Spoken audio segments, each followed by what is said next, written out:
નમસ્કાર દોસ્તો, સ્વાગત કરું છું આપ સૌ કોઈ મિત્રોનું ગુજરાત ગવર્મેન્ટ જોબના યુટ્યુબ પ્લેટફોર્મ પર। તો એક પછી એક સારી અપડેટો આવી રહી છે। આગામી સમયની અંદર લોકસભા ઇલેક્શન આવનારું છે, તેને જોઈને લાગી રહ્યું છે કે ગુજરાત સરકાર પણ એક્શન છે અને કંઈક કરીક લેવામાં મૂડમાં છે।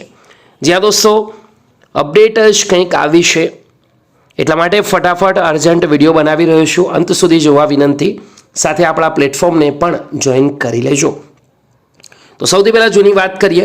જુનિયર ક્લર્ક ભરતી 212 જાહેરાત ક્રમાંક, જેના ફોર્મ 1 જાન્યુઆરીથી 31 જાન્યુઆરી સુધી ભરાઈ ગયા છે। છેલ્લી તારીખ જતી રહી છે, ક્લોઝ પણ થઈ ગયું છે। તો બીજી બાજુ લગભગ 898 જેટલી જગ્યાઓ પર વધારો કરવામાં આવ્યો હતો અને ફરી એકવાર જગ્યામાં વધારા બાબત એક સારી અપડેટ તમારા માટે લઈને આવ્યો છું। આ ટ્વીટ કરી છે દીપક રજની સાહેબે। એમના કહેવા પ્રમાણે જાહેરાત ક્રમાંક 212 દોસ્તો, આ જાહેરાતની અંદર ગુજરાત વિધાનસભાની ઓફિસ આસિસ્ટન્ટની 12 જગ્યા અને અન્ય કચેરીઓની જુનિયર ક્લર્કની 340 જગ્યા, મળીને કુલ 352 જગ્યાનો ઉમેરો થાય છે।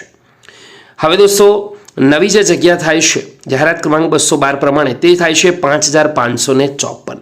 તો આ એક ખૂબ જ સારી અને મહત્વપૂર્ણ અપડેટ છે કે ફરી એકવાર જગ્યાઓમાં વધારો થયો છે। આ ઉપરાંત વધુ સારી એક અપડેટ છે કે ઉમેદવારોએ ઓનલાઈન એપ્લિકેશન કન્ફર્મ કરેલી છે, તેઓને પરીક્ષા ફી ભરવા માટે વધુ 2 દિવસ આપવામાં આવે છે। ઉમેદવારની ઓનલાઈન એપ્લિકેશન કન્ફર્મ થયેલી છે તે ઉમેદવારો તારીખ 6 ફેબ્રુઆરી અને તારીખ 7 ફેબ્રુઆરી દરમિયાન ઓનલાઈન પેમેન્ટ કરી શકશે। જે ઉમેદવારોએ ફી ભરવામાં મુશ્કેલી જણાતી હોય તેઓ મંડળમાં ફોન કરી અથવા રૂબરૂમાં આવીને પણ માર્ગદર્શન મેળવી શકે છે। અપડેટ આવી છે 6:25 વાગે આજ રોજ સાંજે। તો એક ખૂબ જ સારી મહત્વપૂર્ણ અપડેટ છે। આશા રાખીશ કે માહિતી તમારા સુધી પહોંચી અને તને ગમી પણ છે।